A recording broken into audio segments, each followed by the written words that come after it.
Sejak diperkuat banyak pemain keturunan, nama Indonesia benar-benar banyak disorot oleh media-media asing. Gak cuma dari Asia, melainkan Eropa. Hal yang wajar mengingat kalau sekarang ini, skuad tim Garuda banyak diisi pemain yang merumput di Eropa. Bahkan sampai sekarang PSSI masih akan berupaya dengan menambah kekuatan. Dan seperti kita tahu, kalau ada beberapa nama lagi yang akan diupayakan bisa menjadi WNI Juni nanti.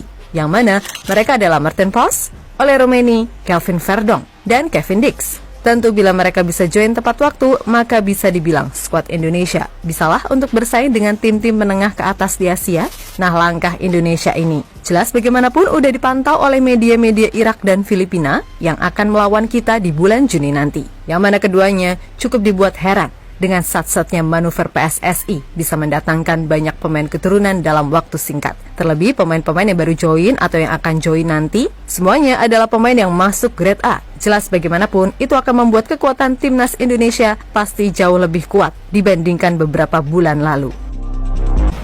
Seperti yang kita tahu, kalau di bulan Juni nanti Indonesia akan melakoni 2 laga krusial melawan Irak dan Filipina, di mana satu kemenangan saja sejatinya udah bisa memastikan langkah Indonesia ke round 3. Itulah kenapa segala upaya dilakukan PSSI agar peluang semakin terbuka lebar. Sebab bagaimanapun, terutama Irak adalah lawan yang cukup sulit dihadapi. Dan secara fakta, dari 2 pertemuan terakhir Indonesia selalu kalah.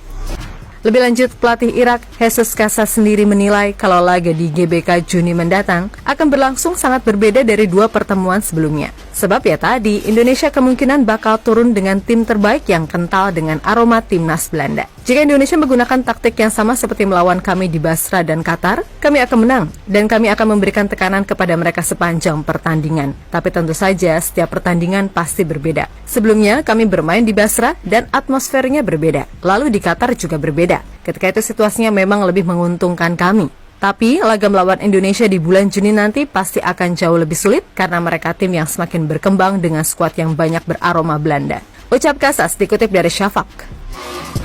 Sementara itu, pelatih Filipina, Tom Saintfiet, justru sesumbar akan bisa mengalahkan Indonesia di GBK dan membuka peluang lolos ke round 3. FYI aja nih, timnas Filipina sebenarnya masih mempunyai harapan untuk lolos ke putaran ketiga kualifikasi meskipun sedang terpuruk di dasar klasemen. Tetapi syaratnya pun cukup berat, yakni The Ascals harus bisa menyapu bersih kemenangan dalam 2 pertandingan terakhir di grup F, termasuk saat bertandang ke Indonesia. Kami bisa mendapatkan 7 poin, dan jika kami mendapatkan 7 poin, itu berarti kami telah mengalahkan Indonesia di tandang. Dan sepengetahuan saya, head to head dihitung sebelum selisih gol. Jadi jika kami mengalahkan Indonesia dan mereka bermain imbang di sini, artinya kita akan lebih unggul dari Indonesia. Saya tahu ini akan sulit, apalagi Indonesia punya tambahan naturalisasi dan Vietnam yang pasti ingin menembus dosa mereka di depan suporternya sendiri. Tapi selama kita masih punya harapan, selama kita masih hidup, kita akan berjuang. Kata Song Viet, dikutip dari ABC CBN News.